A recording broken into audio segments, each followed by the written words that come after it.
الرحمن الرحیم رب اشرح لی صدری ویسر لی امری واحلل عقدۃ من لسانی یفقهوا قولی اللهم صل علی محمد وعلی آل محمد كما صلیت علی ابراہیم وعلی آل ابراہیم انک حمید مجید اللهم بارک علی محمد وعلی آل محمد كما بارکت علی ابراہیم وعلی آل ابراہیم انک حمید مجید یا ارحم الراحمین یا ذی الجلال والاکرام یا حنان یا منان یا بدیع السماوات والارض یا حی یا قیوم اللہ اللہ اللہ اللہ تیرا شکر تیرا احسان تیرا کرم اللہ سبحانہ تعالیٰ آج ہم نے انشاءاللہ تعالیٰ اللہ کے حکم سے سپارہ نمبر 3 شروع کرنا ہے دل کا رسول سورہ بقرہ ہی ہماری چل رہی ہے سورت نمبر 2 ہے اور آیت نمبر آج ہم نے پڑھنی ہے 253 انشاءاللہ تعالیٰ پڑھنی ہے پچھلی بات کو لے کے چلتے ہیں پچھلی بات میں کیا تھا کہ ایک طالوت علیہ السلام تھے اور ایک جالوت تھا طالوت اور جالوت کی آپس میں جنگ ہوئی کیا ہوا کہ طالوت کو بادشاہ بنایا گیا طالوت علیہ السلام کو بادشاہ بنایا گیا اور پھر کیا کیا کہ طالوت علیہ السلام نے کیا کیا اپنے لشکر کو لے کے جالوت کے ساتھ مقابلے کے لیے نکلے جب جالوت سے مقابلہ کیا تو جالوت کے مقابلے میں انہوں نے کیا کیا حضرت داؤد علیہ السلام ساتھ کے حضرت داؤد علیہ السلام اس وقت ینگ تھے حضرت داؤد علیہ السلام کو سب کو ہی طالوت نے آفر کی کہ جو بھی جالوت کو مارے گا جالوت اپنے بدن پہ ایسے کپڑے ایسے زرہ پہنا ہوا تھا کہ اس کے سر پہ بھی ایک ٹوپی پہنی ہوتی تھی اور وہ کیا کرتا تھا ٹوپی کے اندر سے آنکھیں بس دکھتی تھی باقی سارے کا سارا جو بدن تھا جالوت کا وہ سارے کا سارا کور تھا تو داؤد علیہ السلام کے پاس ایک گلیل یا گلاٹو یا کچھ ایسی ایک چیز تھی جو رسی کے اندر ڈال کے وہ اس کے اندر ایک پتھر ڈال کے انہوں نے نشانہ باندھا کہا جاتا ہے کہ انہوں نے 3 پتھر اٹھائے تھے 3 پتھر میں سے ایک پتھر جب اٹھا کے مارا گلیل کی ذریعے تو وہ جالوت کی آنکھ کے اندر لگا آنکھ کے اندر سے جاتے ہوئے اس کے بھیجے میں لگا تو وہیں جالوت ختم ہو گیا جالوت کے ساتھ بھی کچھ 31 لوگ کچھ اسی طرح کی کاؤنٹنگ بتائی جا رہی ہے کہ وہ بھی آپس میں ہڑبڑاتے ہوئے یہ 2 اور پتھر مارے مطلب بتایا کہ حضرت داؤد علیہ السلام نے 3 پتھر مارے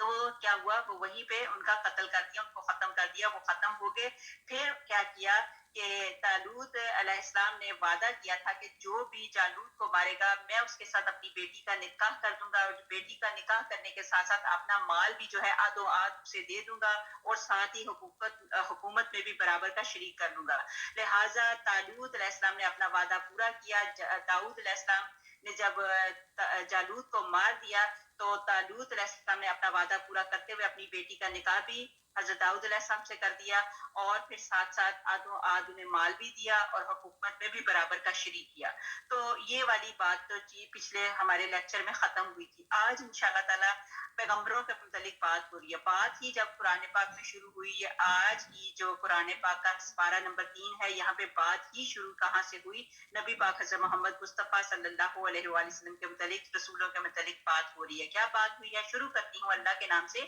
جو بڑا مہربان نہایت رحم کرنے والا ہے یہ رسول ہیں تلک رسول مطلب یہ رسول ہیں جن میں سے ہم نے بعض کو بعض پر فضیلت دے رکھی ہے اور ان میں سے بعض وہ ہیں جن سے اللہ تعالیٰ نے بات چیت کی ہے آپ لوگوں کو جب ترجمہ پڑھتی ہوں تو اسی وقت سمجھ آ جانا چاہیے کیا بات ہو رہی ہے یہ رسول ہیں جن میں سے ہم نے بعض کو بعض پر فضیلت دے رکھی ہے اللہ تعالیٰ یہاں پہ بتا رہے ہیں کہ بعض کو میں نے بعض پہ فضیلت دے رکھی ہے اور ان میں سے بعض وہ بھی ہیں اب یہاں پہ اللہ سبحانہ تعالیٰ اشارہ کر رہے ہیں جن سے اللہ تعالیٰ نے بات چیت کی آپ لوگوں کو سمجھ آ گئی ہوگی کہ اللہ سبحانہ تعالیٰ جو بات چیت کرتے تھے کلیم اللہ مطلب حضرت موسیٰ علیہ السلام کی طرف اشارہ ہو رہا ہے موسیٰ علیہ السلام سے اللہ سبحانہ تعالیٰ کلام کرتے تھے یہ انہی کے متعلق اشارہ ہے اور بعض کے درجے بلند کیے مطلب یہاں پہ بتایا گیا کہ موسیٰ علیہ السلام سے اللہ تعالیٰ نے کلام کیا اور اسی طرح بعض کو کچھ اور درجے اللہ تعالیٰ نے بلند کیے اور ہم نے عیسیٰ بن مریم علیہ السلام کو معجزات عطا فرمائے عیسیٰ علیہ السلام کے متعلق آپ جانتے ہیں ہم نے بی بی مریم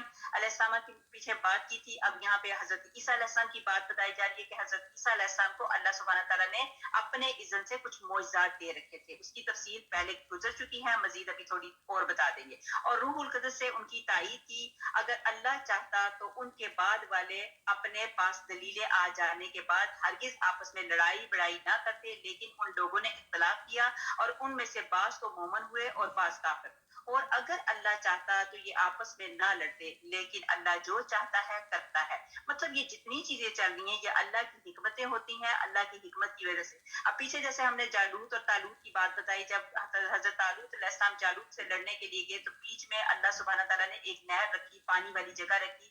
سارے وہ جو مجاہد تھے، جو لوگ تھے، ان کو سب کو پیاس لگی ہوئی تھی، پیاس لگی ہوئی، لیکن کیا ہے، جن لوگوں نے صبر کیا اللہ سبحانہ تعالیٰ نے ان کو آگے بڑھا دیا، لیکن جن لوگوں نے صبر نہیں کیا تو وہ پیچھے رہ گئے. بات یہ ہے کہ سب کی آزمائش بھی ہوتی ہے، اللہ سبحانہ تعالیٰ ٹیسٹ بھی لیتے ہیں، لیکن صبر کرنے والوں کا اللہ تعالیٰ نے ہمیشہ یہی کہا ان اللہ مع الصابرین، کہ میں صبر کرنے والوں کے ساتھ ہوں. تو صبر کرنے والوں کو اللہ تعالیٰ نے کامیابی عطا فرمائی. یہاں پہ جو بات ہو رہی ہے کہ اب یہاں پہ ہمیں بالکل بھی یہ حق نہیں بنتا کہ ہم کسی پیغمبر کو، کسی رسول کو، کسی کے اوپر مطلب فوقیت دیں. یہ اللہ سبحانہ تعالیٰ کے فیصلے ہیں. اللہ سبحانہ تعالیٰ نے جن کو جو چیز عطا کی اسی کے مطابق چلنا چاہیے. اس کی ایک مثال یہاں پہ یہ بتاتے ہیں، حدیث کا مفہوم ہے کہ ایک مسلمان اور یہودی کے کیا ہوا، کچھ بات چیت ہو گئی، انہوں نے آپس میں بات چیت کری تو یہودی نے کہا قسم ہے اس اللہ کی جس نے موسیٰ علیہ السلام کو تمام جہان والوں پر فضیلت دی. اب یہ جو تھے موسیٰ علیہ السلام کے متعلق کہنے لگے موسیٰ علیہ السلام کو تمام جہان والوں پر فضیلت دی. مسلمانوں سے کیا ہوا، ضبط نہ ہو سکا. تو اس نے اٹھا کر ایک مسلمان تھا، اس سے ضبط نہ ہوا تو اس نے ایک پتھر پہلے تو کیا کیا، تھپڑ مار دیا. ان سے صبر نہ ہوا تو انہوں نے کیا کیا کہ ایک تھپڑ اٹھا کے اس نے کیا کیا، تھپڑ مار دیا اور کہا خبیث، کیا ہمارے نبی حضرت محمد مصطفیٰ صلی اللہ علیہ وسلم سے بھی وہ افضل ہے؟ یہودی نے سرکار نبی حضرت محمد مصطفیٰ صلی اللہ علیہ وسلم نے آ کر اس کی شکایت کی. آپ صلی اللہ علیہ وآلہ وسلم نے فرمایا مجھے نبیوں پر فضیلت نہ دو، قیامت کے دن سب بے ہوش ہوں گے اور سب سے پہلے میں ہوش میں آؤں گا تو میں دیکھوں گا کہ حضرت موسیٰ علیہ السلام اللہ کے عرش کا پایا تھامے ہوئے ہوں گے.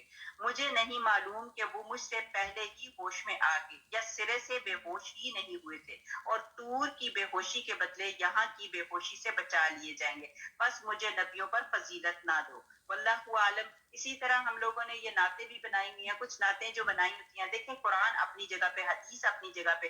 نعتیں جو ہیں میں بناتی ہوں، آپ بناتے ہیں، ہم آپس میں لوگ جو ہیں عام بندے بشر بناتے ہیں، اس میں غلطیاں بھی ہو جاتی ہیں اور ہم کیا کرتے ہیں، ایکسٹریم میں چلے جاتے ہیں نعتیں لکھتے ہوئے. اب جیسے ایک نعت ہے بڑی مشہور ہے، آپ لوگوں نے سنی ہوگی، شاہ مدینہ، اور اس میں یہ بھی بولا جاتا ہے یثرب کے والی، جبکہ نبی پاک حضرت محمد مصطفیٰ صلی اللہ علیہ وسلم نے یثرب کو منع کر کے کہا طیبہ کہتے، تو وہ طیبہ کے چلو طیبہ کے والی تو ہو گیا. اور اس میں سارے نبی تیرے در کے سوالی، کچھ اس طرح کی باتیں کر دیتے ہیں جو مطلب پورا مطلب زیادہ ہی ایکسٹریم میں لے جاتے ہیں. تو ہمیں لفظوں میں بڑا چناؤ کرنا ہے. اللہ تعالیٰ خیر والے معاملے فرمائے، نعتیں ضرور پڑھیں لیکن اللہ کو اللہ کی جگہ پہ رکھیں، نبی پاک صلی اللہ علیہ وسلم کو نبی پاک صلی اللہ علیہ وسلم کی جگہ پہ رکھیں. اور یہاں پہ یہ بتایا کہ بعض کو اللہ تعالیٰ نے فضیلت دی، لیکن ہر ایک کو اللہ سبحانہ تعالیٰ نے اپنی حکمت کے ساتھ ایسی ایسی فضیلتیں عطا فرمائی ہیں. آیت نمبر 254، اے ایمان والو جو ہم نے تمہیں دے رکھا ہے اس میں سے خرچ کرتے رہو، اس سے پہلے کہ وہ دن آئے جس میں نہ تجارت ہے اور نہ دوستی نہ شفاعت، کافر ہی ظالم ہے. یہ بہت امپورٹنٹ آیت ہے، دل کے کانوں سے سنیں. میں دوبارہ پڑھتی ہوں، غور سے سنیے کہ دیکھیں کہ جتنا ہمارے پاس اللہ سبحانہ تعالیٰ نے مال دے رکھا ہے، اگر آج ہی اس مال میں جتنا اللہ کا حصہ ہے، جو ہماری زکوٰۃ بنتی ہے، جو اللہ والوں کے لیے ہمارا حصہ بنتا ہے، اس کو آج ہی نکالیں. کل ہم اپنے دنیا بھر کا مال بھی اللہ کی راہ میں دیں گے. جب ہم اللہ کے پاس چلے جائیں گے تو اس وقت اللہ تعالیٰ کہے گا اے بندے میں نے تو تم سے آج، وہ کہے گا کہ میں اللہ تجھے ساری دنیا کی دولت جو میرے حصے میں ہے میں دیتا ہوں، لیکن اس وقت کیا ہوگا، بڑی لیٹ ہو گئی ہوگی. اور اللہ تعالیٰ کہے گا کہ بندے میں نے تو تجھ سے اتنا زیادہ نہیں کہا تھا کہ تو میری راہ میں خرچ کر. تو اسی لیے اس وقت میں اور آپ یہاں پہ ٹھہر کے سوچے کہ اللہ تعالیٰ یہاں پہ کیا کہتے ہیں، اے ایمان والو جو ہم نے تمہیں دے رکھا ہے اس میں سے خرچ کرتے رہو، اس سے پہلے کہ وہ دن آئے جس میں نہ تجارت ہے اور نہ دوستی نہ شفاعت، کافر ہی ظالم ہے. یہاں پہ اس دن کا ہمیں بتا دیا کہ وہ دن آئے گا. وہ دن کون سا ہوگا؟ جس دن اللہ سبحانہ تعالیٰ کے جو فرشتے آئیں گے ہماری جان نکال کے لے جائیں گے. اس دن کے آنے سے پہلے اللہ تعالیٰ نے جو بھی ہمیں نعمتیں دے رکھی ہیں، جتنی ہمارے حصے میں ہے ہم کر لیں، اس کے بعد جو اوپر جاتی ہے وہ اللہ کی راہ میں خرچ کر دیں. پھر آگے اللہ تعالیٰ ہی معبود برحق ہے جس کے سوا کوئی معبود نہیں. اب یہاں پہ اللہ لا الہ الا ہو، یہ ہمارے پاس آیت الکرسی آ گئی. آیت الکرسی میں آپ دیکھیں سب نے سامنے قرآن پاک رکھا ہوگا، جنہوں نے نہیں رکھا ہوا میں 1 منٹ آپ کو دیتی ہوں ترجمہ کرتے ہوئے، آپ اپنا قرآن پاک میں آیت الکرسی پھر کھولیں تاکہ میں آپ کو نشاندہی کروں.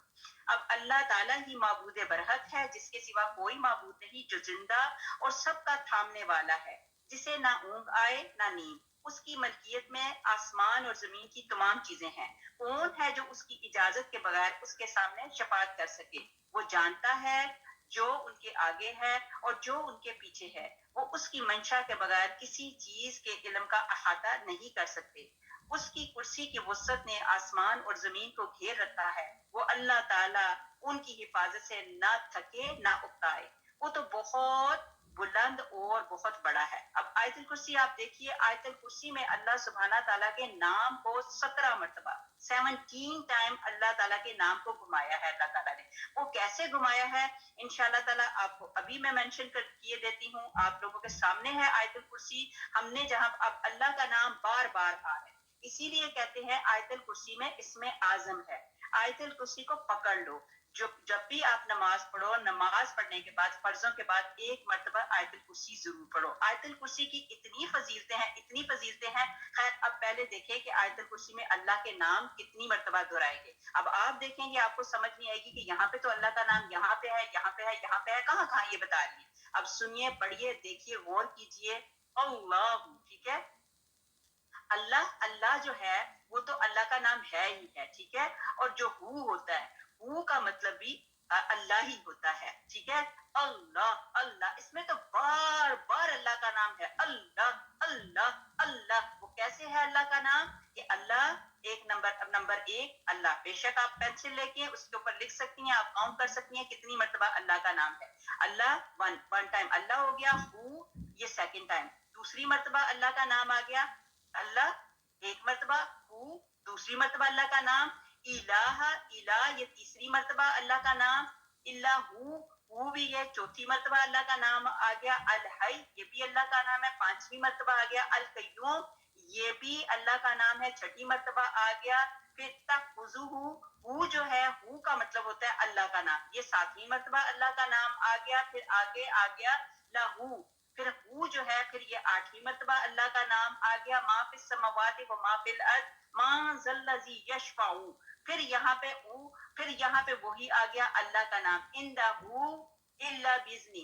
اب باذنہ ہی یہاں پہ ہو پھر وہی اللہ کا نام آ گیا. ہی جو ہے پھر یہ وہی آ گئی 10ویں مرتبہ اللہ کا نام آ گیا. یعلم ما بین ایدیہم وما خلفہم ولا یحیطون بشیء من علمہ. پھر یہی الا بما شاء. اب یہاں پہ آ گیا شاہ کے اندر جو ہے ضمیر ہے، یہاں پہ بھی 11ویں مرتبہ اللہ کا نام آ گیا. پھر واسع کرسی ہو، پھر یہ 12ویں مرتبہ اللہ کا نام آ گیا. السماوات والارض ولا یعودہ. پھر یہاں پہ 13ویں مرتبہ اللہ کا نام آ گیا. حفظہما یہ بھی اللہ کا نام ہے، 14ویں مرتبہ اللہ کا نام آ گیا. وہو پھر یہ اللہ کا نام آ گیا 15ویں مرتبہ. علی یہ بھی 16ویں مرتبہ اللہ کا نام آ گیا. عظیم پھر 17 مرتبہ اللہ کا نام آ گیا. امید کرتی ہوں آپ لوگوں کو سمجھ آ گئی ہوگی کہ کتنی مرتبہ یہ آیت الکرسی تو ایسی زبردست اللہ تعالیٰ کی آیت ہے قرآن پاک میں کہ اس کو پکڑ لے. آج ابھی سے اپنے دل کے اوپر لکھ لے کہ اس کو ہم نے اپنا لینا ہے. اس کی بڑی فضیلتیں ہیں. اگر میں فضیلتیں گننے کے لیے بیٹھوں تو کلاس پیچھے رہ جائے گی. پورا یہاں پہ ہمارا 2-3 گھنٹے اسی میں لگ جائیں گے. تو اس میں تقریباً 9 جملے ہیں. درمیان والا جو جملہ ہے یعلم ما بین ایدیہم، وہ آگے پیچھے سب کچھ جانتا ہے. مطلب اللہ سبحانہ تعالیٰ جو ہیں وہ آگے اور پیچھے سب کچھ جانتے ہیں. سب کچھ اللہ سبحانہ تعالیٰ کہتے ہیں سب کچھ میں کرتا ہوں، کوئی اور ہے. سورج، چاند، کچھ میں، مطلب جو کچھ بھی ہے دنیا میں، جو کچھ بھی ہے یہ سب کچھ میں نکالتا ہوں. 9 دلیلیں اللہ تعالیٰ نے دی کہ میرے سوا کوئی نہیں کرنے والا، میں ایک اکیلا اللہ ہوں. امید ہے آپ لوگوں کو سمجھ آ گئی ہوگی. اللہ تعالیٰ میرے سمجھانے میں برکت عطا فرمائے، آپ کے سمجھنے میں برکت عطا فرمائے. آپ پھر اس کے متعلق یہ ہے کہ آپ لوگ نا ہر نماز کے بعد یہ پڑھا کریں، اور آیت الکرسی کی برکات بھی بتائی گئی کہ اللہ سبحانہ تعالیٰ کے حکم سے آیت الکرسی کی برکات بھی بہت ہے۔ حضرت عبداللہ بن مسعود رضی اللہ تعالیٰ عنہ فرماتے ہیں ایک انسان کی اور جن کی ملاقات ہوئی، جن سے نے کہا کہ مجھ سے کشتی کرے گا، اگر مجھے گرا دے تو میں تجھے ایک ایسی آیت سکھاؤں گا کہ جب تو اپنے گھر جائے اور اسے پڑھ لے تو شیطان اس میں نہ آ سکے۔ کشتی ہوئی اور اس آدمی نے اس جن کو گرا دیا۔ اس شخص نے جن سے کہا کہ تو نحیف اور ڈرپوک ہے اور تیرے ہاتھ مثل کتے کے ہیں۔ اب بتایا نا جنات کی وہ نشانی بتائی کہ تیرے ہاتھ جو ہیں مثل کتے کے ہیں، کیا جنات ایسے ہی ہوتے ہیں یا صرف تو ہی ایسا ہے؟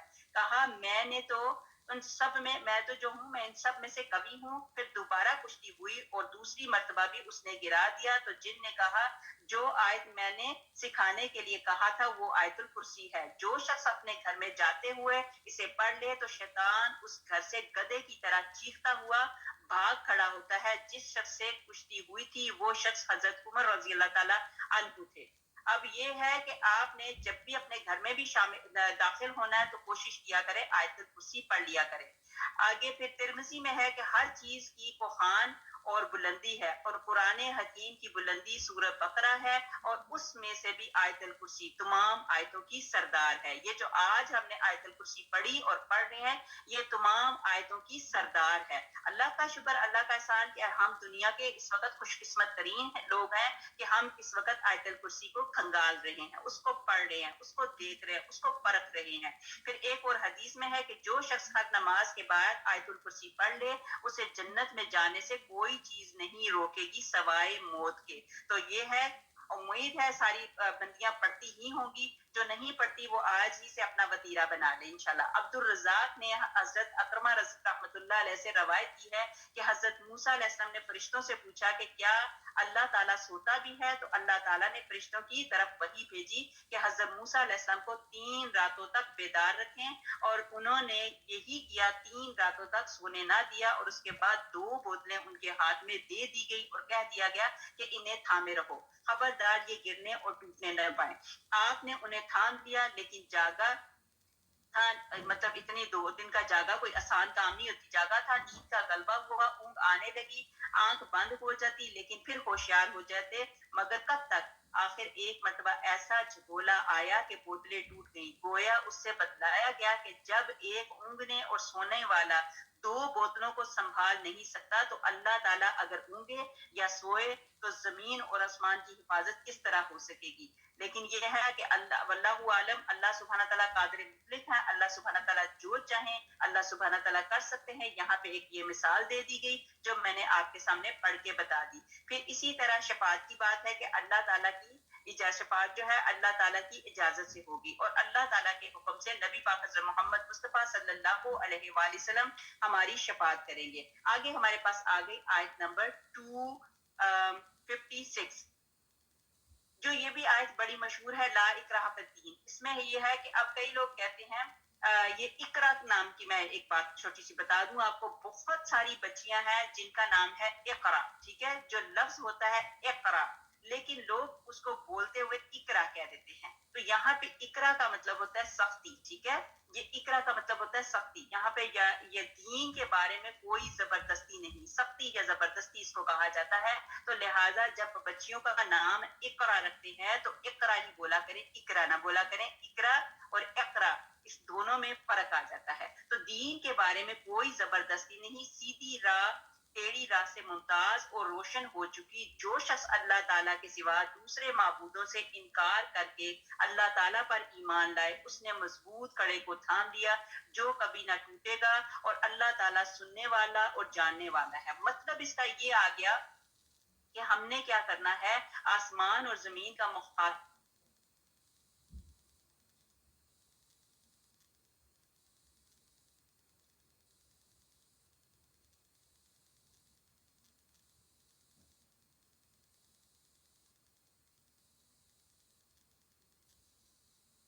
سختی اور زبردستی نہیں. سیدھی راہ ٹیڑھی راہ سے ظاہری بات ہے یہ تو بات ہی صحیح آ جاتی ہے. جو سیدھی راہ جو ہوتی ہے وہ ٹیڑھی راہ سے زیادہ ممتاز ہوتی ہے, زیادہ روشن ہو سکتی ہے. اور جو بندہ اللہ کے سوا دوسروں کے مطلب معبودوں کا انکار کر کے اللہ تعالیٰ پر ایمان لائے, مطلب یہ ہے کہ جو اللہ تعالیٰ پر ایمان لائے سمجھو کہ ایک دریا ہے, دریا میں آپ نیچے ڈوبتے جا رہے ہیں کہ ایک دم سے ایک کوئی کڑا آ گیا, کوئی ایک رسی آ گئی, اس رسی کو آپ نے پکڑ لیا اور وہ جو رسی ہے وہ بڑی مضبوط ہے, اس کو پکڑ لیا تو سمجھو کہ آپ بچ گئے. تو اسی طرح اللہ کی رسی کو پکڑ لو. اللہ کی رسی کون سی ہے؟ قرآن پاک ہے. اس کو پکڑ لو. جو اس کو پکڑ لے گا اللہ کو پکڑ لے گا, اللہ کی باتوں کو پکڑ لے گا, وہ کبھی بھی نیچے نہیں ڈوبے گا, اس کو کبھی بھی زوال نہیں آئے گا. تو یہاں پہ اتنی بات کو سمجھ لینا چاہیے. آگے ہمارے پاس آ گئی آیت نمبر 257. ایمان والوں کا کارساز اللہ تعالیٰ خود ہے, وہ انہیں اندھیروں سے روشنی کی طرف لے جاتا ہے. یہ کی بات ہو رہی ہے ایمان والوں کی, ٹھیک ہے. اللہ ولی الذین آمنوا, مطلب ایمان والوں کا کارساز جو ہے اللہ تعالیٰ خود ہے اور وہ انہیں اندھیروں سے روشنی کی طرف لے جاتا ہے. اور کافروں کے لیے اولیاء شیاطین ہیں, وہ انہیں روشنی سے نکال کر اندھیروں کی طرف لے جاتے ہیں. یہ لوگ جہنمی ہیں جو ہمیشہ اس میں پڑے رہیں گے. کیا تو نے اسے نہیں دیکھا جو سلطنت پا کر ابراہیم علیہ السلام سے اس کے رب کے بارے میں جھگڑ رہا تھا. اب یہاں پہ کس کی بات ہو رہی ہے؟ یہاں پہ اللہ سبحانہ تعالیٰ مخاطب ہو کر کہتے ہیں کہ کیا تو نے اسے نہیں دیکھا. یہ کس کی بات ہو رہی ہے؟ یہ نمرود کی بات ہو رہی ہے. کیا تو نے اسے نہیں دیکھا جو سلطنت پا کر ابراہیم علیہ السلام سے اس کے رب کے بارے میں جھگڑ رہا تھا. اب نمرود کی جو بحث ہو رہی تھی حضرت ابراہیم علیہ السلام کے ساتھ, تو اس کے متعلق یہ ذکر ہوتا ہے کہ جب ابراہیم علیہ السلام نے کہا میرا رب تو وہ ہے جو جلاتا ہے اور مارتا ہے, وہ کہنے لگا میں جلاتا اور مارتا ہوں. وہ کون؟ یہ نمرود کہنے لگا. حضرت ابراہیم علیہ السلام نے کہا میرا رب تو وہ ہے جو بندے کو پیدا بھی کرتا ہے اور مارتا بھی ہے. تو اس کے جواب میں نمرود نے کہا کہ تو جس کی بات کر رہا ہے یہ کام تو میں بھی کر سکتا ہوں, میں بھی کسی کو زندہ بھی کر سکتا ہوں, مار بھی سکتا ہوں. حضرت ابراہیم علیہ السلام نے کہا اللہ تعالیٰ سورج کو مشرق کی طرف سے لے آتا ہے اور اسے مغرب کی جانب سے تو ایسے کہا کہ تو اسے مغرب کی جانب سے لے آ. اب تو وہ کافر حیران رہ گیا اور خود اللہ تعالیٰ ظالموں کو ہدایت نہیں دیتا. یہ جو بات ہو رہی ہے حق ایک ہے اور باطل کی کئی قسمیں ہیں. یہاں پہ یہ بتایا جاتا ہے کہ حق جو ہوتا ہے وہ صرف اور صرف ایک ہوتا ہے اور باطل کی جو ہے کتنی ہی قسمیں ہوتی ہیں. حضرت ابراہیم علیہ السلام اور نمرود کے درمیان جو مناظرہ ہوا, جو بحث ہوئی, اس کے متعلق یہ بات ہو رہی ہے کہ کیا ہوا کہ حضرت ابراہیم علیہ السلام جب اسے وجود باری تعالیٰ پر دلیل مانگی تو آپ نے نیست سے ہست اور ہست سے نیست کرنے کی دلیل دی کہ کیسے کیا. اب نمرود نے کیا کیا کہ اس کو بتایا. نمرود کو حضرت ابراہیم علیہ السلام کے سامنے نمرود نے کہا کہ دیکھو میں بھی کسی کو مار بھی سکتا ہوں اور میں زندہ بھی کر سکتا ہوں. اب نمرود نے کیا کیا کہ کہنے لگا کہ یہ کہہ کر دو شخصوں کو اس نے آپ بلوایا. نمرود نے کیا کیا, دو شخصوں کو اپنے پاس بلایا جو واجب القتل تھے. ایک کو قتل کر دیا اور دوسرے کو رہا کر دیا. دراصل یہ جواب جو ہے دعویٰ اس قدر لچر اور مطلب فضول ہے کہ اس طریقے سے اس نے یہ حرکت کی. جس کو اس نے کیا کرنا تھا, زندہ رکھنا تھا, جس کو زندہ رکھنا تھا اس کو قتل کر دیا, اور جس کو قتل کرنا تھا اس کو زندہ رکھ کے کہنے لگا کہ دیکھو میں یہ کام کر سکتا ہوں. لیکن حضرت ابراہیم علیہ السلام بڑی سمجھ بوجھ والے تھے. حضرت ابراہیم علیہ السلام اس کی اس بات پہ چپ رہے اور حضرت ابراہیم علیہ السلام نے کہا اچھا تو میرا اللہ جو ہے وہ کیا کرتا ہے, سورج کو مطلب یہ کہتے ہیں کہ وہ مشرق کی طرف سے نکلا اور مخلوق تیرا تصرف پورا ہونا چاہیے. میرے اللہ تو یہ تصرف کیا ہے کہ سورج کا حکم دے دیا کہ وہ مشرق کی طرف سے نکلا کرے, چنانچہ وہ نکل رہا ہے. اب تو اسے حکم دے کہ وہ مغرب کی طرف سے نکلے. اب انہوں نے کہا کہ تو اسے حکم دے کہ وہ مغرب کی طرف سے نکلے. تو یہاں پہ اس سے اس طرح کی بات کا جواب نہیں دے سکا اور حضرت ابراہیم علیہ السلام نے نمرود کو لاجواب کر دیا.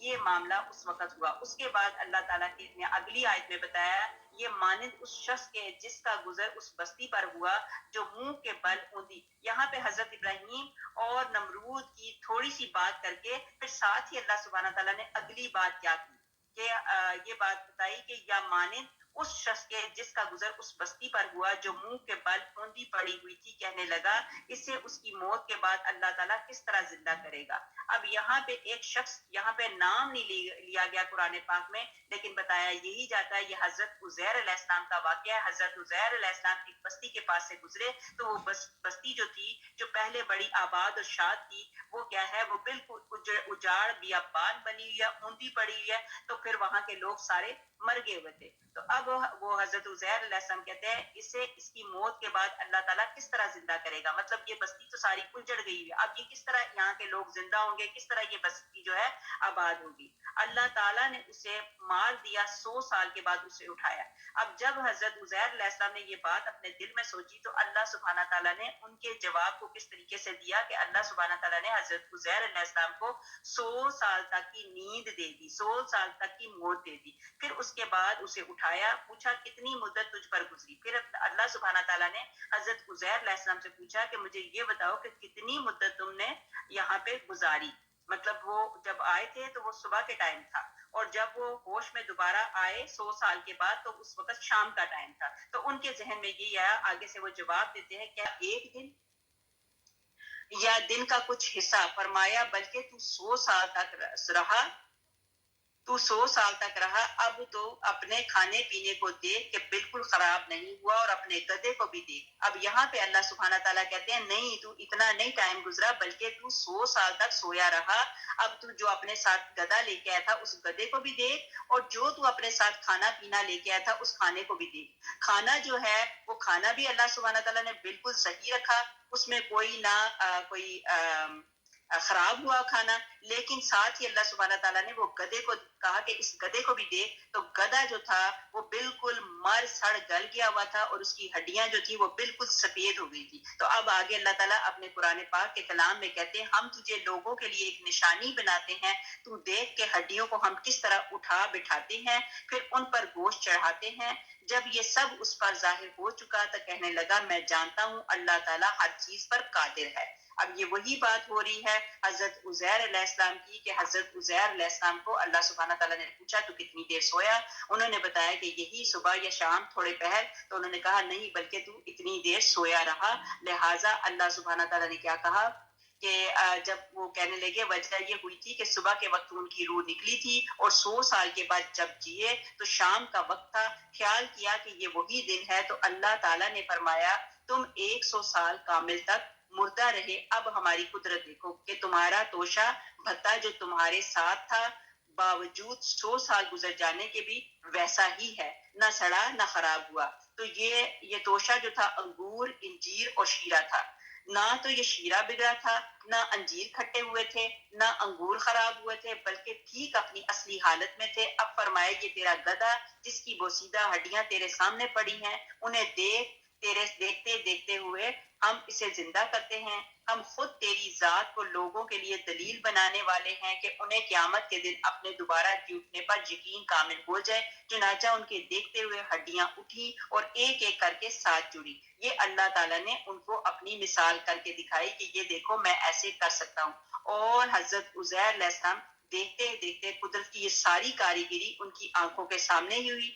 جب یہ سب کچھ دیکھ چکے تو کہنے لگے اس بات کا علم تو مجھے تھا ہی کہ اللہ تعالیٰ ہر چیز پر قادر ہے، لیکن اب میں نے اپنی آنکھوں سے بھی دیکھ لیا تو میں اپنے زمانے کے تمام لوگوں سے زیادہ علم الیقین، مطلب علم اور یقین والا ہوں۔ بات اب یہاں پہ کہ جان لے کہ اللہ تعالیٰ ہر چیز پر قدرت رکھتا ہے۔ یہاں پہ حضرت عزیر علیہ السلام کی بات ہو ہی رہی تھی، ساتھ ہی اللہ سبحانہ تعالیٰ نے اگلی بات میں کیا کہا، اگلی بات حضرت ابراہیم علیہ السلام کی ہو رہی ہے۔ ہمارے پاس اب آ گئی آیت نمبر 260، سورت یہ تلک رسول تیسرا سپارہ ہے، سورہ بقرہ ہے، سورہ بقرہ کی آیت نمبر 260۔ یہاں پہ اللہ سبحانہ تعالیٰ کہتے ہیں اور جب حضرت ابراہیم علیہ السلام نے کہا اے میرے پروردگار مجھے دکھا کہ تم مردوں کو کس طرح زندہ کرتا ہے۔ اب ساتھ ہی اللہ سبحانہ تعالیٰ نے حضرت ابراہیم علیہ السلام کی بات کو بتا دیا۔ پہلے حضرت عزیر علیہ السلام پریشان حال تھے کہ کیسے یہ آباد بستی تھی اور کیسے ہو گئی، اب دوبارہ یہ بستی کیسے بسے گی۔ تو اللہ سبحانہ تعالیٰ نے یہ گدے والا واقعہ اور کھانے والا واقعہ کر کے ان کی آنکھوں کے سامنے دکھا دیا. اسی طرح پھر آگے جب بات ہوتی ہے اور جب حضرت ابراہیم علیہ السلام نے کہا اے میرے پروردگار مجھے دکھا کہ تو مردوں کو کس طرح زندہ کرتا ہے, جناب باری تعالیٰ نے فرمایا کیا تمہیں ایمان نہیں؟ اللہ سبحانہ تعالیٰ نے بڑے پیارے سٹائل سے پوچھا کہ کیا تمہیں نہیں ایمان کہ میں ایسا کر سکتا ہوں؟ تو جواب دیا, بڑا پیارا جواب دیا حضرت ابراہیم علیہ السلام نے. جواب دیا ایمان تو ہے لیکن میرے دل کی تسکین ہو جائے گی. فرمایا 4 پرندوں کو لو, ان کے ٹکڑے کر ڈالو, پھر ہر پہاڑ پر ان کا ایک ایک ٹکڑا رکھ دو, پھر انہیں پکارو, تمہارے پاس دوڑتے ہوئے آ جائیں گے. جان رکھو کہ اللہ تعالیٰ غالب ہے, حکمتوں والا ہے. اب یہاں پہ حضرت ابراہیم علیہ السلام کا بھی واقعہ بتا دیا. حضرت ابراہیم علیہ السلام نے کہا کہ مجھے دکھا دے کہ مردوں کو آپ کس طرح زندہ کرتے ہیں. تو اللہ سبحانہ تعالیٰ نے فرمایا کہ ابراہیم کیا تمہیں اعتبار نہیں, تمہیں ایمان نہیں؟ تو حضرت ابراہیم علیہ السلام نے کہا ایمان تو ہے, آپ نے تو کن کہنا اور فیکون ہو جائے گا, ذرا میرے دل کو تسکین ہو جائے گی اگر آپ مجھے یہ کر کے دکھا دیں, مجھے بتا دیں, مجھے ذرا تھوڑی تسلی ہو جائے گی. اب اللہ سبحانہ تعالیٰ نے کہا کہ ابراہیم علیہ السلام کو کہا کہ آپ ایسے کریں 4 پرندے لیں اور وہ بالکل بیبی ہوں اور ان پرندوں کے نام رکھیں, اور وہ جو پرندے جو ہیں ان ناموں سے مانوس ہو جائیں, اور جب آپ پرندوں کو پکاریں تو وہ آپ کے پاس اڑتے ہوئے آ جائیں. تو لہٰذا حضرت ابراہیم علیہ السلام نے 4 پرندے لیے. اس میں ڈفرنٹ کہیں بتایا جاتا ہے کبوتر ہے, مور ہے, مرغ ہے, کوا ہے, واللہ عالم, ہمیں اس بحث میں نہیں پڑنا, جو بھی پرندے تھے.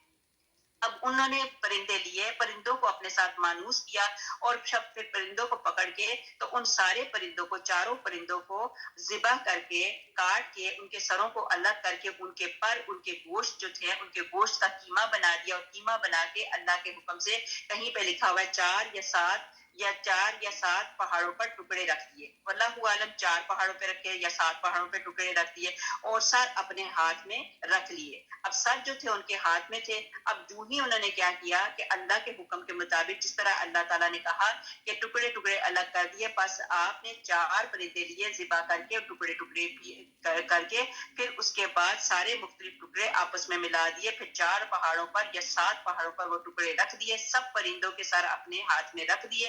پھر اللہ تعالیٰ کے حکم سے اللہ تعالیٰ نے حکم دیا کہ انہیں بلا. پھر وہ بلانے لگے, جس جانور کو آواز دیتے اس کے بکھرے ہوئے پر اور ادھر ادھر اٹھتے ہوئے اور آپس میں جڑتے, اسی طرح خون کے ساتھ خون ملتا اور باقی اجزاء بھی جس پہاڑ پر ہوتے آپس میں مل جاتے, اور پرندہ اڑتا ہوا آپ کے پاس آتا.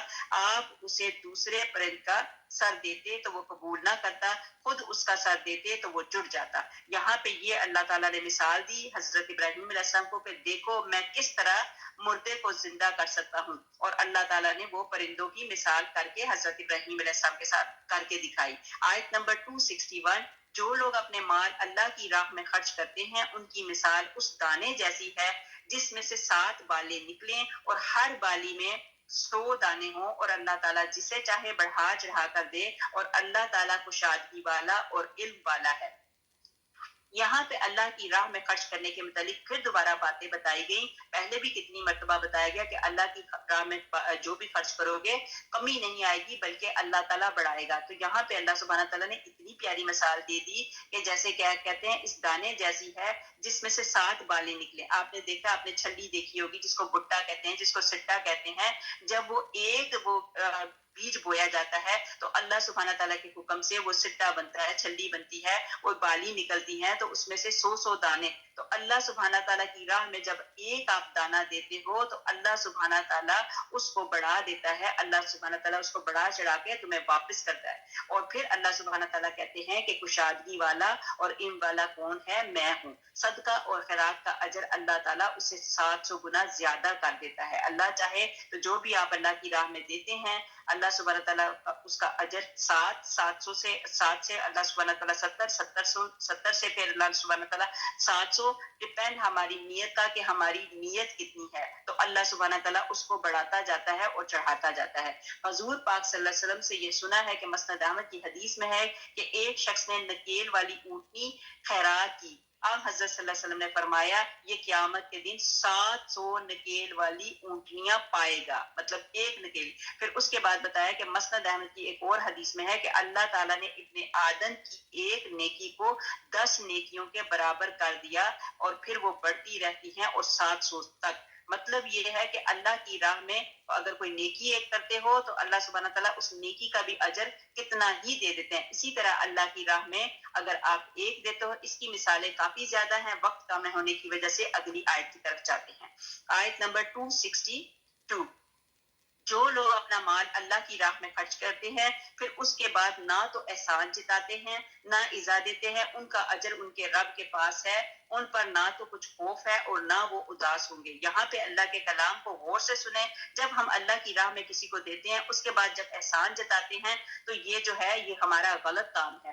اگر ہمارے کو پاکستان میں، انڈیا میں، بنگلہ دیش میں ہمارے کو غریب بہن بھائی ہیں، ان کو ہم اگر اللہ واسطے کوئی چیز دیتے ہیں اور اس کے بعد دوسرے بہن بھائیوں کے سامنے احسان جتاتے ہیں، میں نے تو اس کو یہ دیا، میں نے تو اس کو اب یہ دیا، تو وہ کیا کیا؟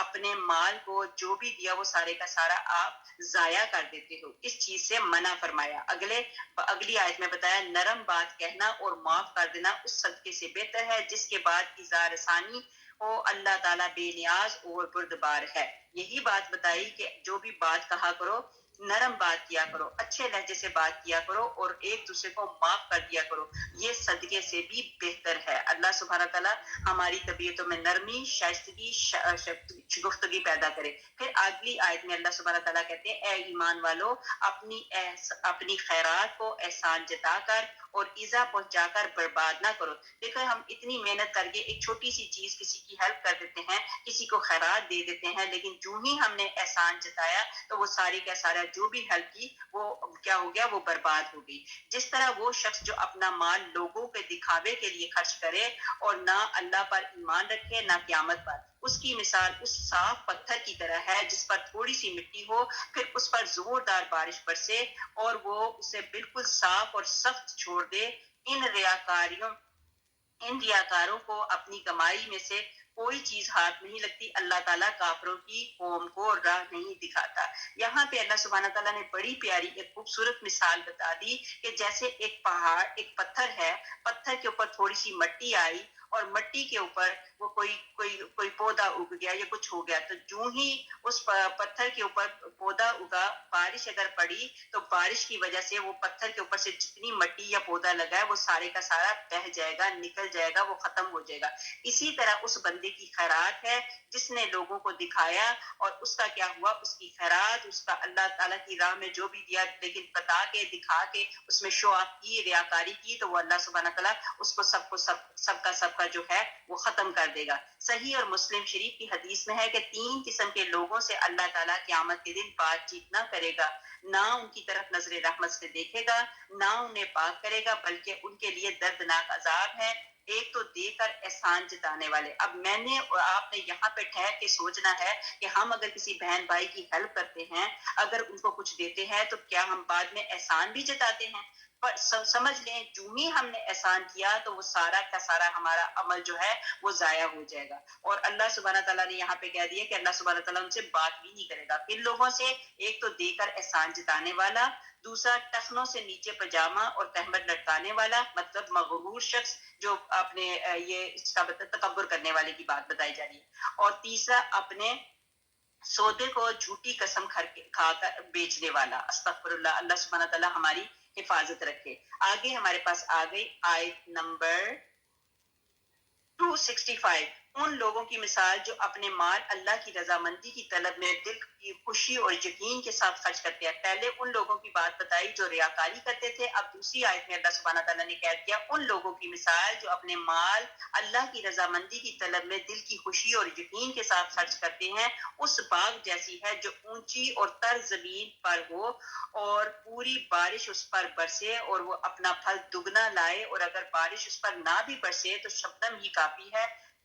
اللہ تعالیٰ تمہارے کام دیکھ رہا ہے. اب یہاں پہ اتنی پیاری مثال بتا دی. پہلے مثال بتائی کہ ایک پتھر ہے، پتھر کے اوپر تھوڑی سی مٹی لگی، مٹی کے اوپر پودا آ گیا اور جو ہی بارش آئی تو وہ پودا بھی ختم ہو گیا اور پتھر بھی سارا چٹیل ہو گیا، کوئی اس کے اوپر. لیکن دوسری جگہ پہ مثال دی کہ جس بندے نے اللہ کی رضا کے لیے خرچ کیا تو اس کی مثال ایسی ہے کہ اونچی اور تر زمین پر ہو اور پوری بارش. اب یہاں پہ اونچی اور تر، حالانکہ اونچی والی جگہ ہوتی ہے وہاں پہ تر ہے، تھوڑی سی بارش پڑی یا پوری بارش برسی تو وہ اپنا پھل دگنا لائے گی. ظاہری بات ہے جہاں پہ پانی زیادہ ہوگا, جہاں پہ مٹی ہوگی, مٹی کے اندر بیج بویا ہوگا, اس کے اوپر پانی پڑے گا تو وہ کیا ہوگا, وہ پانی پڑنے کی وجہ سے وہ جو مٹی ہے, وہ زمین جو ہے وہ دگنا پھل دے گی. اور اگر بارش نہ بھی ہو تو یہاں پہ اللہ سبحانہ تعالیٰ کہتے ہیں بارش نہ بھی ہو تو شبنم کے چھوٹے چھوٹے قطرے جو ہوتے ہیں اس سے بھی وہ جو ان کا جو بیج ہے وہ پھل دے گا. آگے بتایا گیا کیا تم میں سے کوئی بھی یہ چاہتا ہے کہ اس کا کھجوروں اور انگوروں کا باغ ہو جس میں نہریں بہ رہی ہوں اور ہر قسم کے پھل موجود ہوں. اس شخص کا بڑھاپا آ گیا ہو, اس کے ننھے ننھے سے بچے بھی ہوں اور اچانک باغ میں تند آندھی آئے جس میں آگ بھی ہو اور باغ کو وہ جلا ڈالے. اسی طرح اللہ تعالیٰ تمہارے لیے آیتیں بیان کرتا ہے تاکہ تم غور و فکر کرو. یہاں پہ ایک اور اللہ سبحانہ تعالیٰ نے بڑی خوبصورت مثال دے دی کہ ایک کھجور کا, جیسے کھجوروں کا یا انگوروں کا باغ ہے.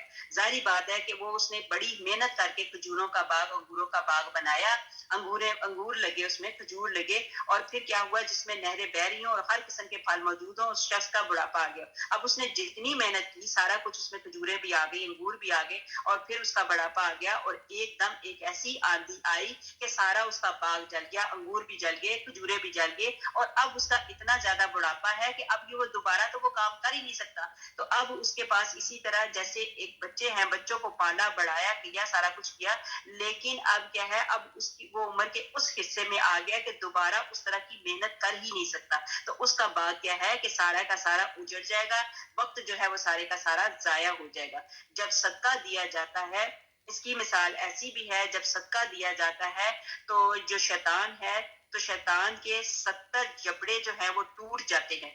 اس کو بڑی تکلیف ہوتی ہے کہ اس بندے نے صدقہ دیا اور اللہ سبحانہ تعالیٰ اس کی خیرات کو قبول کر لے گا تو اللہ سبحانہ تعالیٰ اس کو بخش دیں گے اور اس کے درجات بلند کر دیں گے. اس وجہ سے شیطان کو بڑی تکلیف ہوتی ہے, اور جب انسان صدقہ دیتا ہے تو شیطان کے 70 جبڑے جو ہیں وہ ٹوٹ جاتے ہیں. پھر آگے جو مثال دی کہ آگ آئی اور ہوا لگی اور سارے کا سارا اس کا سامان جل گیا. ساری زندگی اچھے کام کر کے آخر میں برائی شروع کر دینا, یہ سب نیکیاں برباد ہو گئی. یہی ہے کہ ساری زندگی اچھا کام کیا لیکن آخر میں جب برائی کی تو وہ ساری کی ساری نیکیاں جو ہیں وہ برباد ہو جائیں. اگلی ہمارے پاس آیت آ گئی 267. ایمان والو اپنی پاکیزہ کمائی اور زمین میں سے تمہارے لیے ہماری نکالی ہوئی چیزوں کو خرچ کرو, اور ان میں سے بری چیزوں کے خرچ کرنے کا قصد نہ کرنا جسے تم خود لینے والے نہیں ہو. ہاں اگر آنکھیں بند کر لو تو اور جان لو کہ اللہ تعالیٰ بے پرواہ اور خوبیوں والا ہے. شیطان تم کو فقیری سے دھمکاتا ہے اور بے حیائی کا حکم دیتا ہے. اللہ تعالیٰ تم سے اپنی بخشش اور فضل کا وعدہ کرتا ہے. اللہ تعالیٰ وسعت اور علم والا ہے, وہ جسے چاہے حکمت اور دانائی دیتا ہے, اور جو حکمت اور سمجھ دیا جائے وہ بہت ساری بھلائی دیا گیا ہے. نصیحت صرف عقل مندی حاصل کرتے ہیں. اب پھر وہ یہاں پہ یہی بتایا گیا کہ نیکیوں کو برائیوں سے ضائع کرنے کی مثال کیا بتائے گی کہ نیکیوں کو برائیوں سے ضائع نہ کرو, پاکیزہ اور بہترین چیزیں صدقہ دیا کرو. اور اللہ سبحانہ تعالیٰ بہترین چیزوں کو پسند کرتے ہیں. یہ نہیں کہ جو چیز بالکل بیکار اور ردی ہو گئی اس کو آپ نے دے دیا. جب صدقہ کوئی خیرات دیتے ہو تو سب سے پہلے وہ چیز جو ہے وہ اللہ کے ہاتھ میں جاتی ہے. کوئی ایسا بندہ پسند کرے گا کہ وہ اپنا صدقہ خیرات کوئی بری چیز دے, وہ سیدھی اور اللہ کے ہاتھ جائے؟ استغفر اللہ. رسول اللہ صلی اللہ علیہ وسلم فرماتے ہیں اللہ تعالیٰ نے جس طرح تمہاری روزیاں تم میں تقسیم کی ہیں تمہارے اخلاق بھی تم میں بانٹ دیے ہیں. دنیا تو اللہ تعالیٰ اپنے دوستوں کو بھی دیتا ہے اور دشمنوں کو بھی. ہاں دین صرف دوستوں ہی کو عطا فرماتا ہے, اور جسے دین مل جائے وہ اللہ تعالیٰ کا محبوب ہے. مطلب یہ ہے کہ اللہ سبحانہ تعالیٰ کو جس کے ساتھ محبت ہو جاتی ہے تو اللہ سبحانہ تعالیٰ اس کو دین کا علم دیتے ہیں. اللہ سبحانہ تعالیٰ اس کو دین کا علم بھی دیتے ہیں. پھر اگلی ہمارے پاس آ گئی آیت نمبر 270. تم جتنا کچھ خرچ کرو یعنی خیرات اور جو کچھ نظر مانو اللہ تعالیٰ اسے بخوبی جانتا ہے. ظالموں کا کوئی مددگار نہیں. اگر تم صدقے خیرات کو ظاہر کر دو تو وہ بھی اچھا ہے, اور اگر تم اسے پوشیدہ پوشیدہ مسکینوں کو دے دو تو یہ تمہارے حق میں بہتر ہے. اللہ تعالیٰ تمہارے نگاہوں کا اللہ تعالیٰ تمہارے گناہوں کا بھی کفارہ کر دے گا. اللہ تعالیٰ تمہارے تمام اعمال کی خبر رکھنے والا ہے. یہاں پھر وہی بات بتائے گی کہ تم جتنا کچھ خرچ کرو یعنی خیرات اور جو کچھ نظر مانو اللہ تعالیٰ اسے بخوبی جانتا ہے. ظالموں کا کوئی مددگار نہیں. جس مسند احمد کی حدیث میں ہے کہ قابل رشک صرف 2 شخص ہے جسے اللہ تعالیٰ نے مال دیا اور وہ اپنی راہ میں کرنے کی توفیق بھی دی، اور جسے اللہ تعالیٰ نے حکمت دی اور ساتھ ہی اس کے ساتھ فیصلے کرنے اور اس کی تعلیم دینے کی توفیق بھی عطا فرمائی۔ ایک اور جگہ پہ ہے کہ رسول اللہ صلی اللہ علیہ وسلم نے فرمایا 7 شخصوں کو قیامت کے دن اللہ تعالیٰ اپنے سائے میں جگہ دے گا۔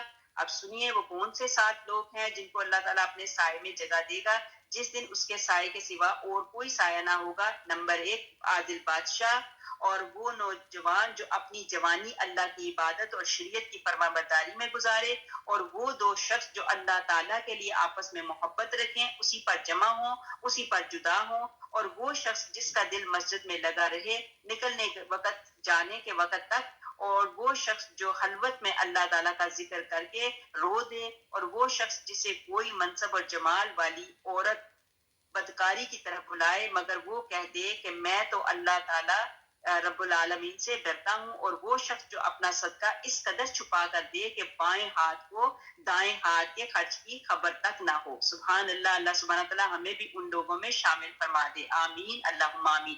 اگلی ہمارے پاس آ گئی آیت نمبر 272۔ انہیں ہدایت پر لا کھڑا کرنا تیرے ذمے نہیں بلکہ ہدایت اللہ تعالیٰ دیتا ہے جسے چاہے۔ تم جو بڑی چیز راہ اللہ دو گے اس کا فائدہ خود پاؤ گے۔ تم کو صرف اللہ کی رضا مندی کی طلب کے لیے ہی خرچ کرنا چاہیے۔ تم جو کچھ مال خرچ کرو گے اس کا پورا پورا بدلہ تم کو دیا جائے گا اور تمہارا حق نہ مارا جائے گا۔ صدقات کے مستحق صرف وہ غربا ہیں جو اللہ تعالیٰ کی راہ میں روک دیے گئے ہیں، جو ملک میں چل پھر نہیں سکتے۔ نادان لوگ ان کی بے سوالی کی وجہ سے انہیں مالدار خیال کرتے ہیں، تو ان کے چہرے دیکھ کر کے آنکھیں سے انہیں پہچان لے گا۔ مطلب ان کے چہرے جو کہتے ہیں نا، ان کے چہرے ایسے ہوتے ہیں کہ ان کے چہروں سے پہچان ہو جاتی ہے کہ ان کے کیا حالات ہیں۔ وہ لوگوں سے چمٹ کر سوال نہیں کرتے۔ تم جو کچھ مال خرچ کرو تو اللہ تعالیٰ اس کا جاننے والا ہے۔ جو لوگ اپنے مالوں کو رات دن چھپے کھلے خرچ کرتے رہتے ہیں ان کے لیے ان کے رب کے پاس اجر ہے، اور نہ انہیں خوف ہے نہ انہیں غم ہے۔ ایک اور حدیث میں ہے کہ پوشیدگی کا صدقہ اللہ تعالیٰ کے غضب کو بجھا دیتا ہے۔ کتنی خوبصورت چیز ہے کہ اگر ہم چھپا کے کوئی صدقہ دیتے ہیں تو اللہ نہ کرے اگر ہم اللہ کے غضب کے مستحق ہوتے ہیں تو یہی صدقہ جو ہے اللہ کے غضب کو ٹھنڈا کرے گا۔ یوں بھی تو میں اور آپ زندہ ہیں، سلامت ہیں، کہ ہمارے پاس مال ہے، لیکن یہ سارا مال اکٹھے کا اکٹھا ایک دن ہم نے مر جانا ہے، یہ سارا مال جو ہے ادھر ہی رہ جائے گا۔ بہتر نہیں کہ اپنی زندگی میں ہی اس کو جتنا اللہ کا حق بنتا ہے، اللہ کے بندوں کا حق بنتا ہے، وہ میں اور آپ نکالے اور اپنے لیے آخرت کو بھی اچھا کرے، اور اللہ کے غضب کو ٹھنڈا کرنے کا سبب ہمارے پاس موجود آ گیا، ہمیں پتہ چل گیا۔ تو اللہ کے غضب کو کیسے ٹھنڈا کرنا ہے کہ پوشیدگی کے ساتھ اللہ کی راہ میں صدقہ دینا، جس سے کہ ہمارے اللہ کے غضب جو ہیں وہ ٹھنڈا ہو جائے گا۔ آیت کے اس میں کافی لمبی احادیث ہیں جو اس میں بتائی گئی ہے کہ بخاری اور مسلم کی حدیث میں ہے کہ ایک شخص نے قصد کیا کہ آج رات میں صدقہ دوں گا، لے کر نکلا اور چپکے سے ایک عورت کو دے کر چلا آیا۔ اب یہ دیکھیں، اس آدمی نے اپنی نیک نیتی کے ساتھ یہ کام کیا، قصد کیا صدقہ لینے کا اور ایک عورت کو دے کر چلا آیا۔ صبح لوگوں میں یہ باتیں ہونے لگی کہ آج رات کو کوئی شخص ایک بدکار عورت کو کوئی خیرات دے گیا۔ اس نے بھی سنا اور اللہ کا شکر ادا کیا۔ پھر اپنے جی میں کہا کہ آج آپ پھر صدقہ دوں گا، لے کر چلا اور ایک شخص کی مٹھی میں رکھ کر چلا آیا۔ صبح سنتا ہے کہ لوگوں میں چرچا ہو رہا ہے کہ آج رات ایک مالدار کو کوئی صدقہ دے گیا ہے۔ پھر اس نے پھر اللہ کی حمد کی اور ارادہ کیا کہ آج رات کو تیسرا صدقہ دوں گا۔ یا دن کو پھر معلوم ہوا کہ وہ چور تھا، تو کہنے لگا اے اللہ تیری تعریف ہے، زانیہ عورت کے دیے جانے پر بھی، مالدار شخص کو دیے جانے پر بھی، اور چور کے دیے جانے پر بھی۔ خواب میں دیکھتا ہے کہ فرشتہ آیا اور کہہ رہا ہے کہ تیرے تینوں صدقے جو ہیں قبول ہو گئے۔ اب بدکار عورت مال پا کر اپنی حرام کاری سے رک جائے گی، اور شاید مالدار کو عبرت حاصل ہو کہ وہ بھی صدقے کی عادت ڈال لے، اور شاید چور مال پا کر چوری سے باز رہے. مطلب یہ ہے کہ آپ جو بھی صدقہ دیتے ہو اس کا اللہ سبحانہ تعالیٰ کسی نہ کسی طریقے پہ کوئی نہ کوئی اجر عطا فرما دیتا ہے. اس نے جب ایک بدکار عورت کو صدقہ دیا کہ وہ گندے فعل سے بچ گئی, اسی طرح ایک مالدار کو صدقہ دیا تو مالدار کو بھی ایک یہ سبق ملا کہ مجھے بھی صدقہ دینا چاہیے. اور اسی طرح جب چور کو صدقہ دیا تو چور نے چوری کرنے سے انکار کر دیا کہ اس کو پہلے ہی بغیر چوری کیے اس کو اجر مل گیا. اب سنن کی ایک حدیث میں ہے کہ مومن کی دانائی سے بچو, وہ اللہ تعالیٰ کے نور سے دیکھتا ہے. جو مومن ہوتے ہیں وہ بڑے دانا ہوتے ہیں, ان کو لوگوں کے چہروں کو دیکھ کے سمجھ آ جاتی ہے کہ کون کتنے پانی میں ہے, کس کو ہمیں صدقہ دینا چاہیے, کس کو ہمیں صدقہ نہیں دینا چاہیے. تو اسی کے حساب سے آگے یہ حدیث لکھ دی جس میں یہ میں نے بتایا کہ مومن کی دانائی سے بچو, وہ اللہ تعالیٰ کے نور سے دیکھتا ہے. آگے ہمارے پاس آگے آیت نمبر 275, سود خور. ہائے اللہ اکبر, استغفر اللہ استغفر اللہ. یہ سود کی جب بات آتی ہے تو دل بہت زیادہ کانپتا ہے. اللہ معاف فرما دے. میرے اور آپ کے درمیان میں جتنے لوگ نہ چاہتے ہوئے بھی سودوں میں پھنسے ہوئے ہیں, اللہ سبحانہ تعالیٰ ان سب کو نکال دے. آمین اللہم آمین. سود پر لوگ نہ کھڑے ہوں گے مگر اسی طرح جس طرح کہ وہ کھڑا ہوتا ہے جسے شیطان چھو کر ہپتی بنا دے. یہ اس لیے کہ یہ کہا کرتے تھے کہ بیوپار بھی تو سود ہی کی طرح ہے. اب جیسے شیطان کہتے ہیں نا کہ اسے جن چمٹ گئے ہیں, یہ اسی کو کہا جاتا ہے نا شیطان چھو کر ہپتی بنا دے. کہ یہ جو سود خور ہوتے ہیں ان کا یہی حال ہے کہ ان کو شیطانوں نے چھو لیا, اور شیطانوں نے چھو کے مطلب ان کے ساتھ جن چپک گئے ہیں. تو بیوپار بھی سود ہی کی طرح ہے. اللہ تعالیٰ نے بیوپار حلال کیا اور سود حرام. اب ظاہری بات ہے جب ہم بیوپار کرتے ہیں, جب ہم بزنس کرتے ہیں تو بزنس میں پیسہ بڑھتا ہے تو وہ تو حلال ذریعہ ہے. لیکن سود جو ہے, اب سود کے حساب سے اگر اس میں نہ آپ نے محنت کی نہ کوئی کام کیا تو وہ آپ کا مال بڑھا جس کو سود کہا جاتا ہے. تو یہ سود جو ہے اللہ تعالیٰ نے حرام کیا ہے. جو شخص اپنے پاس آئی ہوئی اللہ کی نصیحت سن کر رک گیا اس کے لیے وہ ہے جو گزارا, اور اس کا کام اللہ تعالیٰ کی طرف ہے, اور جس نے پھر بھی کیا وہ جہنمی ہے. ایسے لوگ ہمیشہ ہی اسی میں رہیں گے. سود خوروں کا عبرتناک انجام بتایا گیا کہ ان کا انجام جو ہے وہ بہت ہی برا ہوگا. شب معراج میں حضور پاک صلی اللہ علیہ وسلم نے کچھ لوگوں کو دیکھا جن کے پیٹ میں سے بڑے بڑے گڑھوں کے تھے. پوچھا یہ کون لوگ ہیں؟ بتلایا گیا سود خوار, بیاج لینے والے. استغفر اللہ. پھر آگے بتایا گیا کہ ان کے پیٹوں میں سانپ بھرے ہوئے تھے اور ڈستے رہتے تھے جو باہر سے نظر آتے تھے. پھر ایک اور حدیث میں ہے کہ ہم جب ایک سرخ رنگ نہر پر پہنچے جس کا پانی مثل خون کے سرخ تھا تو میں نے دیکھا کہ اس میں کچھ لوگ ہیں جو مشکل تمام کنارے پر آتے ہیں, لیکن کنارے پر ایک فرشتہ بہت سے پتھر لیے بیٹھا ہے اور ان کا منہ پھاڑ کر ایک پتھر منہ میں اتار دیتا ہے. پھر وہ بھاگتے ہیں. پھر یہی ہوتا ہے. پوچھا تو معلوم ہوا کہ یہ سود خواروں کا گروہ ہے. استغفر اللہ. سود اللہ سبحانہ ناپسند ہے. اللہ سبحانہ تعالیٰ مجھے اور آپ کو بچائے. کوئی ماں اپنے دودھ پیتے بچے پر اتنی مہربان نہ ہوگی جتنا اللہ تعالیٰ اپنے بندوں پر ہے.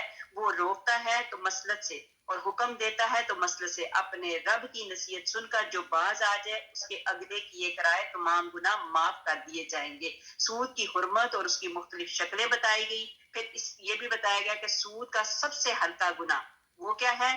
حضرت عمر رضی اللہ تعالیٰ عنہ ایک اپنے خطبے میں فرمایا شاید میں تم کو بعض ان چیزوں سے روک دوں جو تمہارے لیے نفع والی ہو, اور ممکن ہے کہ میں تم کو کچھ ایسے احکام بھی دوں جو تمہاری مسلک کے خلاف ہو. سنو قرآن میں سب سے آخر سود کی حرمت کی آیت اتری. حضور پاک صلی اللہ علیہ وسلم کا انتقال ہو گیا اور وہ افسوس اسے کھول کر ہمارے سامنے بیان نہ فرمایا. پھر کیا ہوا کہ اس کو چھوڑ دو اور اس کو شک میں جو چیز تمہیں شک میں ڈالتی ہے اس کو چھوڑ دو.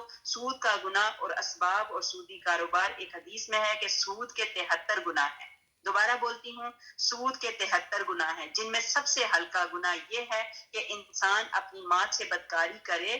سب سے بڑا سود مسلمان کی حد تک عزت کرنا ہے. اب یہ ہم سوچتے ہیں استغفر اللہ کہ ایک بندے نے اپنی ماں کے ساتھ بدکاری کی تو ہم کہتے ہیں کہ یہ کتنا بڑا گناہ ہے, بہت بڑا گناہ. اس سے بڑا تو کوئی گناہ ہی نہیں ہو سکتا کہ ایک شخص اپنی ماں کے ساتھ ایسا گندا کام کرے. تو بتایا گیا کہ یہ اس سے بھی زیادہ برا کام, اس سے بھی زیادہ گناہ والا کام جو ہے سود ہے. ٹھیک ہے، یہ جو سود کا سب سے ہلکا گناہ جو ہے اتنا جتنا کہ اپنی ماں سے بدکاری کا ہے. استغفر اللہ ربی من کل ذنب واتوب الیہ فاغفر لی. اللہ سبحانہ تعالیٰ ہماری مدد فرما دیجئے. جو لوگ بھی اس سود کے کام میں پھنسے ہوئے ہیں یا اللہ اس سود سے نکال کے ہماری جانوں کو ہمارے نفسوں کو آزاد کر دے. آمین اللہم آمین. آیت نمبر 276 اللہ تعالیٰ سود کو مٹاتا ہے اور صدقے کو بڑھاتا ہے. اللہ تعالیٰ کسی ناشکرے اور گنہگار کو دوست نہیں رکھتا. جو لوگ ایمان کے ساتھ سنت کے مطابق کام کرتے ہیں، نمازوں کو قائم کرتے ہیں اور زکوٰۃ ادا کرتے ہیں، ان کا اجر ان کے رب کے پاس ہے. ان پر نہ تو کوئی خوف ہے، نہ اداسی اور نہ غم. پھر یہ بھی بتایا گیا کہ سود میں بے برکتی ہے. لوگ سمجھتے ہیں کہ ہمیں پیسہ ملا ہے تو اس میں برکت ہے. آپ دیکھ لینا، خدا نہ خواستہ آپ میں سے کسی کے پاس بھی ایسا معاملہ ہے، آپ چیک کر لینا، آپ غور کر لینا، آپ آزما لینا کہ سود والے مال میں کبھی بھی برکت نہیں ہو سکتی. لیکن جو ہی آپ حلال کام کریں گے تو اللہ سبحانہ تعالیٰ اس کو دگنا چگنا کر کے یہاں پہ بھی دے گا اور آخرت پہ بھی دے گا. اور پھر صحیح بخاری کی حدیث میں ہے کہ جو شخص اپنی پاک کمائی میں سے ایک کھجور بھی خیرات کرے اسے اللہ تعالیٰ اپنے داہنے ہاتھ میں لیتا ہے، پھر اسے پال کر بڑا کرتا ہے جس طرح تم لوگ اپنے بچڑوں کو پالتے ہو، اور اس کا ثواب پہاڑ کے برابر بنا دیتا ہے. اللہ اکبر کبیرہ. اے ایمان والو، آیت نمبر 268 اے ایمان والو اللہ سے ڈرو اور جو سود باقی رہ گیا ہے چھوڑ دو اگر تم سچ مچ ایماندار ہو، اور اگر نہیں کرتے تو اللہ تعالیٰ سے اور اس کے رسول صلی اللہ علیہ وآلہ وسلم سے لڑنے کے لیے ہوشیار ہو جاؤ. استغفر اللہ استغفر اللہ استغفر اللہ. اللہ اکبر. استغفر اللہ استغفر اللہ. دوبارہ پڑھ کے بتاتی ہوں. اور اگر نہیں کرتے تو اللہ تعالیٰ سے اور اس کے رسول سے لڑنے کے لیے ہوشیار ہو جاؤ. ہاں اگر توبہ کر لو تو تمہارا اپنا اصل مال تمہارا ہی ہے، نہ تم ظلم کرو، نہ تم پر ظلم کیا جائے. اور اگر کوئی تنگی والا ہو تو اسے آسانی تک کی مہلت دینی چاہیے، اور معاف کر دینا تو بہت ہی بہتر ہے اگر تم میں علم ہے. اور اس دن سے ڈرو جس میں تم سب اللہ تعالیٰ کی طرف لوٹائے جاؤ گے، اور ہر شخص کو اس کے اعمال کا پورا بدلہ دیا جائے گا اور ان پر ظلم نہیں کیا جائے گا. اب یہاں پہ ہے اصل مال لینے اور سود چھوڑ دینے کا حکم، کہ اگر آپ نے وہ آپ کا اصل مال ہے تو وہ تو ٹھیک ہے، لیکن جب سود ہے تو سود کو چھوڑ دو. سود خوری اللہ اور رسول پاک صلی اللہ علیہ وسلم نے جنگ کرنا ہے. حضرت ابن عباس رضی اللہ تعالیٰ عنہ فرماتے ہیں سود خور سے قیامت کے دن کہا جائے گا کہ اپنے ہتھیار لے لے اور اللہ سے لڑنے کے لیے آمادہ ہو جا. آپ فرماتے ہیں کہ امام وقت پر فرض ہے کہ سود خور لوگ اگر سود نہ چھوڑے تو ان سے توبہ کرائے، اور اگر نہ کرے تو ان کی گردن مار دیں. استغفر اللہ. اللہ اکبر اللہ اکبر. غریب قرض دار کو مہلت دینا اور قرض معاف کرنے کا ثواب ہے. کئی ہوتے ہیں جس کو آپ قرض دیتے ہیں، اپنے غریب رشتے دار ہوتے ہیں یا کوئی بھی دوست احباب، اس کو آپ نے قرض دیا لیکن وہ آپ کو واپس نہیں دے سکتا، اس کے پاس اتنا نہیں ہے وہ آپ کو، تو آپ اس کو اگر مہلت دیتے ہیں تو وہ بھی قرض معاف کرنے کا ثواب ہے. وہ اگر اس کو معاف کر دیتے ہیں تو اور بھی ثواب ہے، مہلت دیتے ہیں وہ بھی ثواب، اور اگر معاف کر دیتے ہیں اس سے بھی زیادہ اوپر ثواب ہے.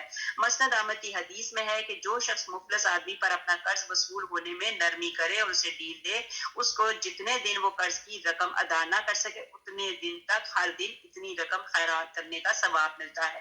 بہت پیاری حدیث ہے. بندے کا دل پھر بڑا خوش ہوتا ہے کہ ٹھیک ہے اگر ہم نے کسی کو مال دیا ہوا ہے، وہ اس کے پاس اتنی نہیں کہ وہ واپس کر سکے، لیکن اس کو ڈیل دے دی، اس کو اور وقت دے دیا، تو جتنے دنوں تک اس کے پاس اس کی رقم رہی اتنا ہی اللہ سبحانہ تعالیٰ اس کو اس رقم کی خیرات کرنے کا ثواب دیتا ہے. حضرت قتادہ رضی اللہ تعالیٰ عنہ کا قرض ایک شخص کے ذمے تھا. وہ تقاضا کرنے کو آتے لیکن یہ چھپ رہتے اور نہ ملتے. ایک دن آئے گھر سے تو ایک بچہ نکلا. آپ نے اس سے پوچھا کہ کیا تیرا باپ گھر میں موجود ہے؟ اس نے کہا ہاں گھر میں موجود ہے، کھانا کھا رہے ہیں. اب حضرت ابو قتادہ رضی اللہ تعالیٰ عنہ نے اونچی آواز سے انہیں پکارا اور فرمایا مجھے معلوم ہو گیا ہے کہ تم گھر میں موجود ہو، آؤ باہر آؤ، جواب دو. وہ بیچارہ باہر نکلے تو آپ نے کہا کیوں چھپ رہے ہو؟ کہا بات یہ ہے کہ میں مفلس ہوں، اس وقت میرے پاس رقم نہیں، بوجہ شرمندگی کے آپ سے نہیں ملتا. آپ نے کہا قسم کھاؤ. اس نے قسم کھا لی. آپ رو دیے اور فرمانے لگے میں نے رسول اللہ صلی اللہ علیہ وآلہ وسلم سے سنا ہے جو شخص نادار قرضہ دار کو ڈھیل دے وہ اپنا قرض معاف کر دے، وہ قیامت کے دن اللہ تعالیٰ کے عرش کے سائے تلے ہوگا. اللہ اکبر کبیرہ. اللہ سبحانہ تعالیٰ ہمارے دلوں کو بھی بڑا کرے. آمین اللہم آمین. آگے ہمارے پاس آ گئی یہ قرآن پاک کی یہ جو میں آیت اب پڑھنے لگی ہوں یہ قرآن پاک کی آیتوں میں سے سب سے بڑی آیت ہے. اس کو آیت دین کہا جاتا ہے کہ یہ سب سے بڑی آیت ہے. چھوٹی سے چھوٹی چیز کو بھی یہاں پہ بتایا گیا کہ لکھ کے رکھنا چاہیے. تو اب یہاں پہ کیا ہے، اے ایمان والو جب تم آپس میں ایک دوسرے سے میعاد مقرر پر قرضہ کا معاملہ کرو تو اسے لکھ لیا کرو. یہ بات بڑی امپورٹنٹ ہے میری بہنوں. اکثر ہمارے گھروں میں ایسے معاملے ہوتے ہیں، ہم کسی کو لین دین کرتے ہیں، قرضہ دیتے ہیں تو لکھتے نہیں، ہم کہتے ہیں کوئی بات نہیں، خیر ہے کوئی بات نہیں، اعتبار ہے، ہمیں ان پہ اعتبار ہے. یہ اعتبار کی بات نہیں. جب قرآن پاک میں کہہ دیا کہ جو بھی دوبارہ پڑھ کے بتاتی ہوں، ایمان والو جب تم آپس میں ایک دوسرے سے میعاد مقرر پر قرض کا معاملہ کرو تو اسے لکھ لیا کرو، اور لکھنے والے کو چاہیے کہ تمہارا آپس کا معاملہ عدل سے لکھے. کاتب کو چاہیے کہ لکھنے سے انکار نہ کرے. کاتب ہوتا لکھنے والا، لکھنے والے کو چاہیے کہ وہ انکار نہ کرے. جیسے اللہ نے اسے سکھایا ہے وہ بھی لکھ دے، اور جس کے ذمہ حق ہو وہ لکھوائے، اور اپنے اللہ سے ڈرے جو اس کا رب ہے، جو حق میں سے کچھ گھٹائے نہیں. جس شخص کے ذمہ حق ہے اور اگر نادان ہو یا کمزور ہو یا لکھوانے کی طاقت نہ رکھتا ہو تو اس کا ولی عدل کے ساتھ لکھوا دے، اور اپنے میں سے 2 مرد گواہ رکھ لو. اگر 2 مرد نہ ہو تو 1 مرد اور 2 عورتیں جنہیں تم گواہوں میں سے پسند کر لو، تاکہ ایک کی بھول چوک کو دوسری یاد دلا دے. گواہوں کو چاہیے کہ جب وہ بلائے جائیں تو انکار نہ کریں.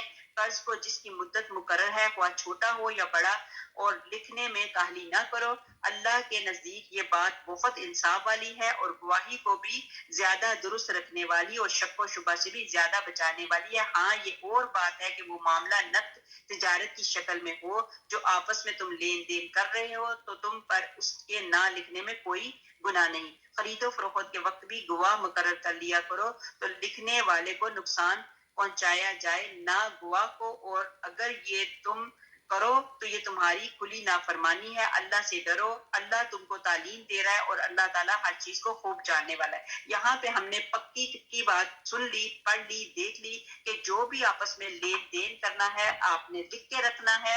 یہ نہیں کرنا کہ کوئی بات نہیں، مجھے اس پہ اعتبار ہے، مجھے اس پہ اعتبار ہے. اعتبار از ڈفرنٹ، لیکن جس طرح اللہ تعالیٰ نے کہا اس پہ لکھ کے رکھو.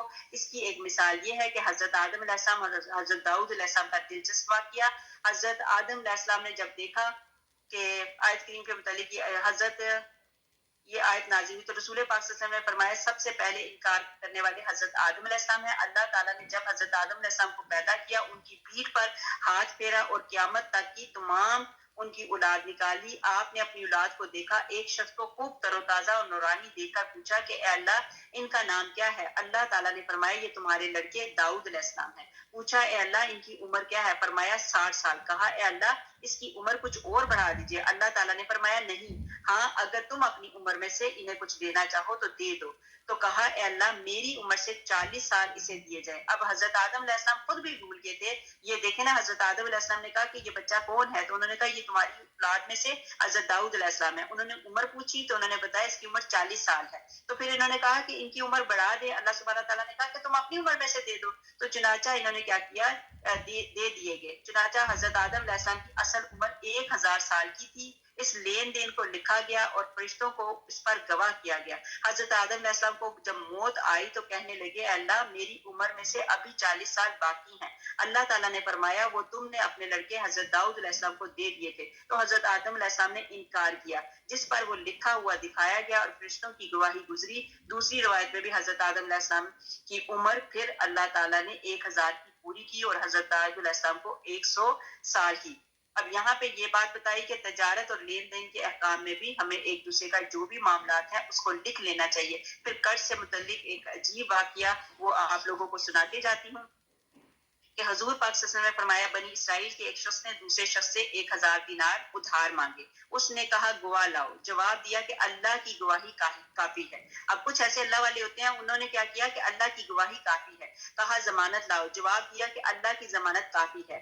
پھر اس نے کہا کہ ادائیگی کی میعاد مقرر ہو گئی. اس نے اسے 1000 دینار گن کر دے دیے. اس نے طریق کا سفر کیا اور اپنے کام سے فارغ ہوا. جب میعاد پوری ہونے کو آئی تو یہ سمندر کے قریب آیا اور کوئی جہاز کشتی، تو اس میں کہا کہ کوئی جہاز یا کشتی ہو تو میں اس میں بیٹھ کر جاؤں، رقم ادا کر آؤں.